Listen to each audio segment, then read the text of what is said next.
Hey friend, and welcome to the Camera Brave Show. My name's Marissa, and I help people fearlessly create content and find their own beautiful voice. In this show, we talk all about strategy, mindset, and confidence, not to mention the power of storytelling through my personal favorite thing, video. Thank you so much for joining me. Let's dive right in. Hello, and welcome back to another episode of the Camera Brave Show. My name's Marissa, and today we are talking all about goals versus New Year's resolutions. Specifically, I'm going to dig into why I prefer goals, the difference between the two, and my tips for moving forward. Before I jump on in, I do want to take a quick moment of your time and ask that if you are listening to the Camera Brave Show via Apple Podcast, if you would take just a moment to leave a review. These reviews seriously help us continue to grow on the platform and stand out as a podcast. So if you would please take just a quick moment of your time and tell me if you're enjoying the show over on Apple Podcast. All right, let's dive on in. So I recently took to my stories and I just point blank asked, do you guys set goals? Yes or no? And it was split, which I was really shocked to see. I thought that because a lot of the people that are in my community are fellow coaches or entrepreneurs or have a small business, I thought that it would lean heavier. I thought that it would lean heavier on the percentage of people setting goals and a smaller percentage of people not setting goals. So I was pretty shocked to see that it's 50-50. And then the second thought came to me, do you guys set New Year's resolutions? Those of you who don't set goals, are you the type of person that will set a New Year's resolution? And then it set off this whole chain of thoughts in my head about the difference between the two and why I am super passionate about one and not at all about the other. So I thought, I just want to talk all of this out and share my personal feelings with you guys and see if it will maybe convert any of you into goal setters. So let's break it down first by definition. So a goal, the definition of a goal, is the object of a person's ambition or effort, an aim or desired result. The definition of a resolution is a firm decision to do or not do something. Just the description from the dictionary is such a difference. When we're talking about goal, we have words like ambition, effort, aim, desire, result. Resolution, a firm decision. Do you see the difference in just the passion and the meaning behind the words? And this is just from the dictionary here. I'm going to get a lot deeper as to the meaning behind the two and what we associate with each one. But just starting with the dictionary definition, the difference is staggering to me. And it really sums up how I feel about the two. When I'm thinking about goals, I feel things like ambition, effort, desire, and aiming for results, versus when I think about a resolution, it's more like an idea that ends up kind of being dropped off around like January, February time of year, right? They're not things that typically we're able to cultivate and grow with. So I'm not saying that you should not set goals in January. I absolutely think you should set a goal, not a New Year's resolution. So let's dive into why I prefer goals. First of all, I'm a firm believer that there is nothing magical about January 1st. I think that if you are going to set goals, you can set them at absolutely any time. And I think you should constantly be evaluating what you're working on and what you want to be working towards. Instead of just picking up a resolution for the year, the new year, and just running with it. I think goals need to be constantly evaluated in order to best serve us. We're constantly in this state of changing and evolving and things coming in and out of our lives. And I'm a firm believer that goals should reflect that same flexibility that we see in our lives. I think that the best way to actually make progress on something is to have, first of all, a good goal and a very strong why behind the goal. That's probably another reason why a lot of New Year's resolutions kind of fall through, because the why is almost like this hyped up version of, because it's a new year, so we have to set a new drastic, crazy goal for ourselves. versus when you're setting a goal and the why can be because this suits my needs right now. Because if I could make progress on this right now, I could seriously see some amazing change in my life. That is a such more powerful why than because it's the new year, So that's really a strong proponent of why I prefer goals also, and why they should be constantly flexible so that way they can be tailored to you. Another reason why I prefer goals is because they are things that we're able to adapt and not abandon. I think when we set New Year's resolutions, it's this all or nothing mentality. So often when life gets hard and things get in the way, those New Year's resolutions are straight up abandoned, right? The gym membership, it's canceled. That new club that you were going to join, well, now it's too far away. Whatever that resolution was, it's really easy to think I'm all in or I'm done. And I think that circles back to not having that strong why versus when you're setting a goal for yourself and when it makes sense and connects to what you deeply desire to change in your life, then you're able to adapt it more. You're able to not abandon it, but kind of pivot. But when we think of New Year's resolutions, since it has that strong word right in front of it, New Year's, around March, are we still really thinking about these? Are we still really putting our intention and our priority there? Because in March, it is, of course, still a new year, but it's also, we've got spring coming up and there's all these other things that we're focused on. Whereas if you had set the intention instead to make it a goal, you could pivot, you could adapt and continue to go through whatever that is in another season once you're past the new year hype.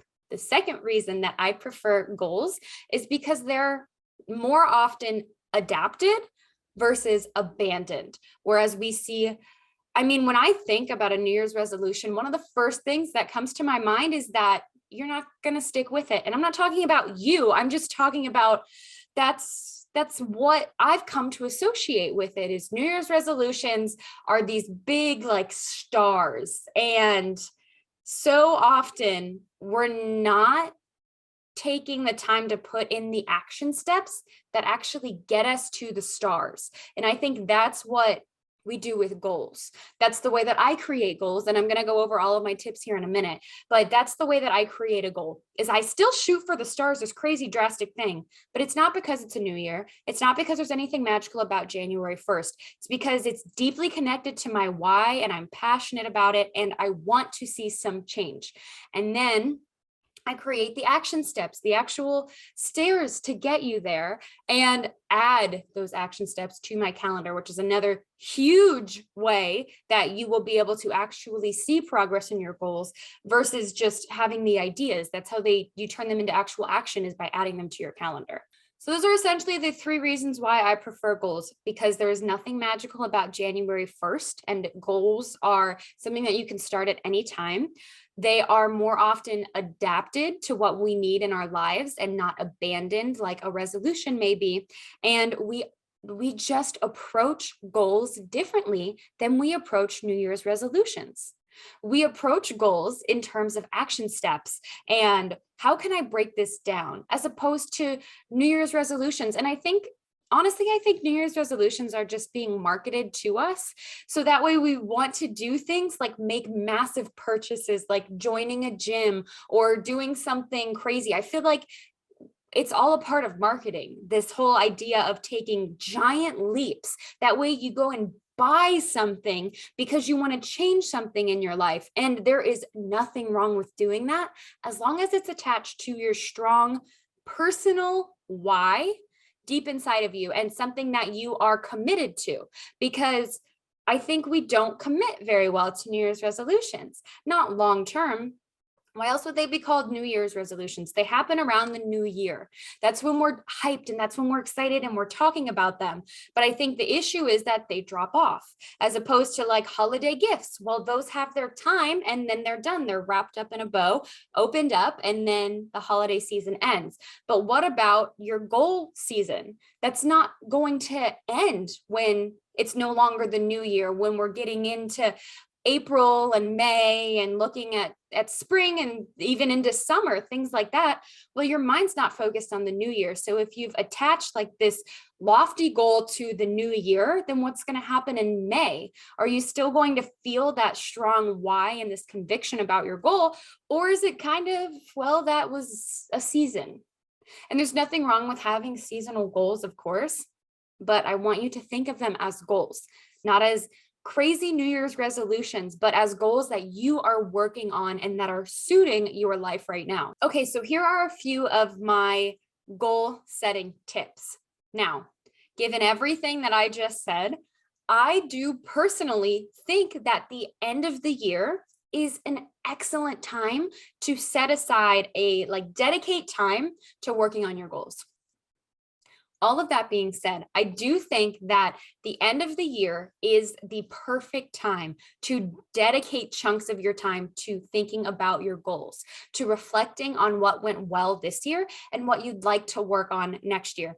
That being said, I do continually work on goals throughout the year. Again, nothing magical about January 1st, but the holidays are a really good time to sort of reflect because we're typically slowing down a little bit more. We're typically kind of reprioritizing things like family and togetherness, and a lot of gratitude is expressed throughout the holidays. So I think that using that kind of softness and being able to look back at your year, I really think that December is the perfect time to do that. And I personally use the time between Christmas, I celebrate Christmas, between Christmas and New Year's, those like 5 couple of days, that's typically where I'll work kind of doing like the heavy lifting of what my goals are going to be for next year. That time is like strategically dedicated to reflecting on what went well this year and really focusing on where I am now and what I want to work on now. That way I'm setting the trajectory for my year. So while there's nothing magical about January 1st, I do think that right before then is an excellent time to focus on your goals and think about where you want your year to go. I recently heard this saying that I'm sure I'm going to mess up a little bit, but it was something along the lines of, if you don't decide where you want to be, you'll end up somewhere else. And while I definitely butchered it a little, that is very, very much how I feel.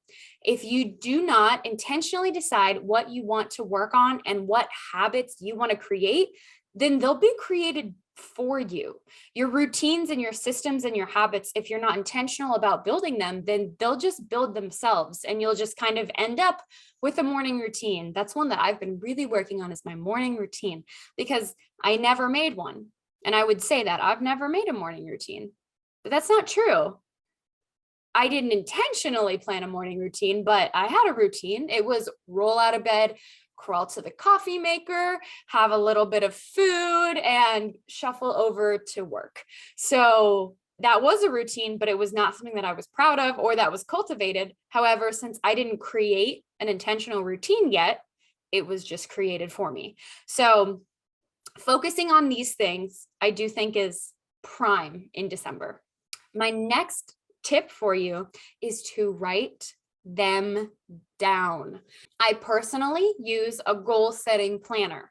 I talk about it all the time, not because it's sponsored, not because it's affiliated, but because I use them year after year. I think for the last 4 Christmases, it's been on my wish list because I get it for Christmas and then I do all of the deep work up front, like they recommend, and then start off January strong, setting my intentions, not with some crazy resolution, but with an idea of what I want to work on and cultivate to have an awesome year.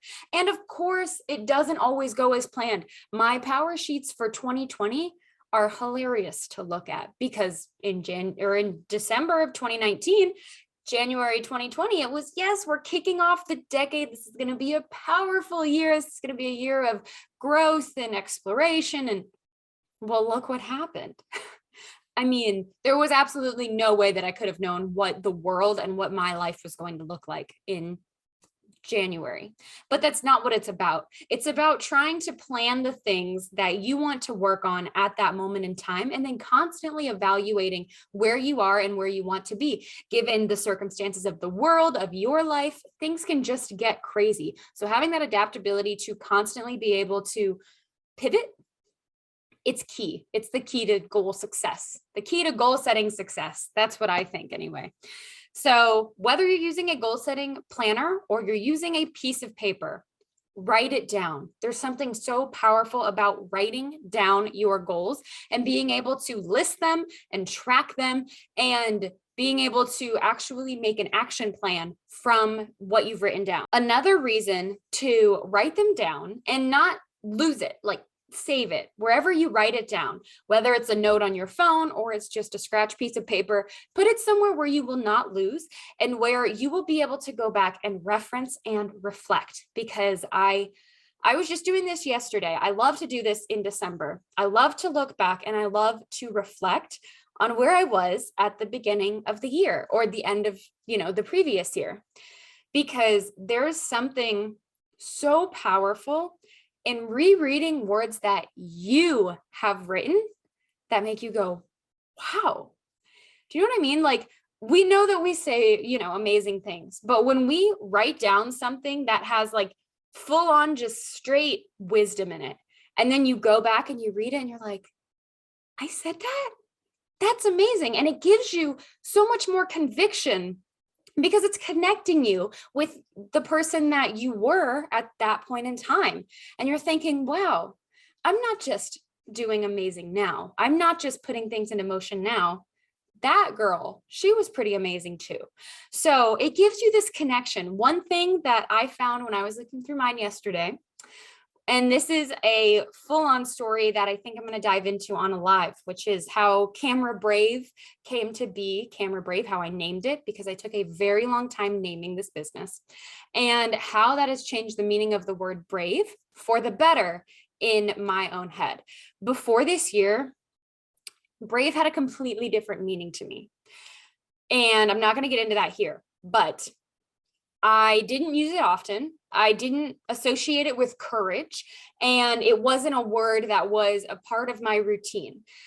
But I found when I was writing last December, I found something being brave, and it just made me stop. And I thought, wow, I really thought that this was something that I created this year, but look at this girl. She knew that being brave was important. And it gave me I just wanted to hug past me, because I'd taken the time to write down how I felt. And then I took the time to reflect on that girl that I was. And it made me smile.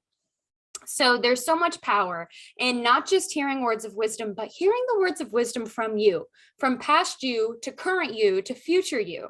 It's absolutely worth doing. So write down your goals and put them somewhere where you will remember. My next tip for setting goals is something that I've already previously mentioned, and it is you set the goal, you create action steps, and then this is the crucial part. You take those action steps, those small steps. Some of them can be bigger, but then, have the steps that you do up to those bigger ones, and put those on your calendar. Put those action steps on your calendar. That's the only way that this gets done. It's the only way that these goals actually become things that you can improve upon, is by taking those action steps and putting them on your calendar. Super, super crucial part of this, putting it on your calendar. And then my last final tip for you regarding goal setting is to continually check in with your goals and make sure that it's still in alignment with what you want.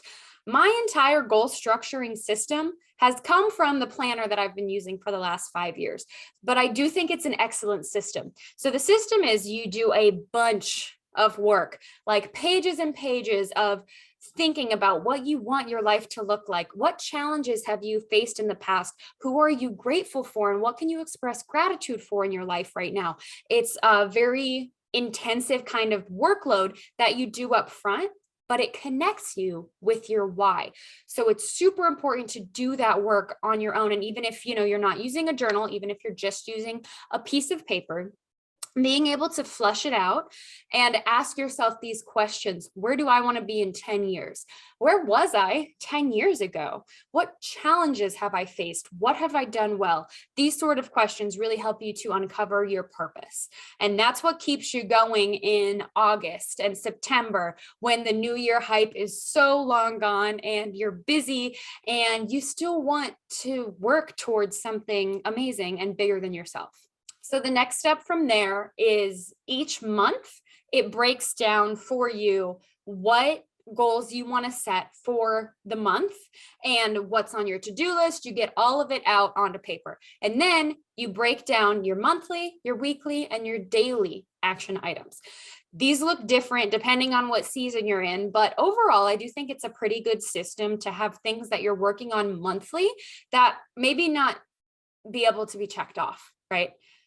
They have a little progress bar next to it and you color it in. So things that you can continually work on that you may not be able to check off, or you can write things that you check off because that is the most satisfying thing ever, being able to check something off of your list, in my brain anyway. Then from there, every quarter, there's a goal refresher. And I think that is super, super crucial to goals that work for you and having them serve your life. So every 3 months, you stop and you do a little bit of digging and think about, okay, here's where I'm at. Here's what's happened over the last 3 months. And you know what? I've actually decided to pivot a little bit. These are the goals that are going to be the best for me moving forward. And then you can continue to build upon those new, fresh goals. So like they never get stale, and it allows you to not really outgrow them because you're constantly evaluating them. So my last tip is keep checking in with your goals and make sure that they're suiting your current situation, not something that you're setting just once a year, but that you're constantly going back and evaluating. If you can't tell, I truly love goal setting. I think it's sort of helped me shape my year and continue to remain intentional and feel like I'm on the right track, because so often I start to doubt where I'm going, if I'm doing enough, if I'm making a difference. And whenever I feel those thoughts, it truly helps me to go back to the drawing board, look at my goals. And even if maybe I'm not doing enough, I can decide, okay, my focus can be here, here, and here. And then I know I'm on track. That has helped me and the way that my brain works so much. Of course, everyone's brain is different, but I do think that setting goals for yourself, putting them down on paper, is absolutely something that we should all be doing, especially if you are in business for yourself. And I'm not just talking business goals, but personal goals. They absolutely go together if you're working for yourself, if you have your own business. Being able to grow yourself and grow your business absolutely go hand in hand. I've done several episodes on this, but if you're remaining stuck, your business is going to remain stuck. So you have to continually work on you in order to continually work on your business. When you see personal development growth, you're going to see the growth in your business. And there's no magic formula and it's not rocket science, but basically it means we just have to keep working on us, and we can't forget to make time for us. Thank you so much for listening in on this, friends. Listen, if you have a friend or family member that is very gung-ho about New Year's resolutions, would you please share this episode with them? Because I would love to know their thoughts on this. If they're heavily into setting New Year's resolutions, I would very much like for them to hear my approach on how they could convert those into goals and my reasoning behind them. So if you know someone that is a big goal setter or a big New Year's resolution setter, would you please share this with them? You could screenshot the episode and tag them in on Instagram stories, tag me in on Instagram stories. Tell me what you think. If you strongly disagree with me, I would love to know your reasoning behind why you may be a big advocate for New Year's resolutions. I am more of a big advocate for New Year goal setting. So thank you so much for listening in with me today, friends. As always, you can find me over at Camera Brave on Facebook and Instagram. I hope you have an amazing rest of your week, and I'll see you next time on the Camera Brave Show.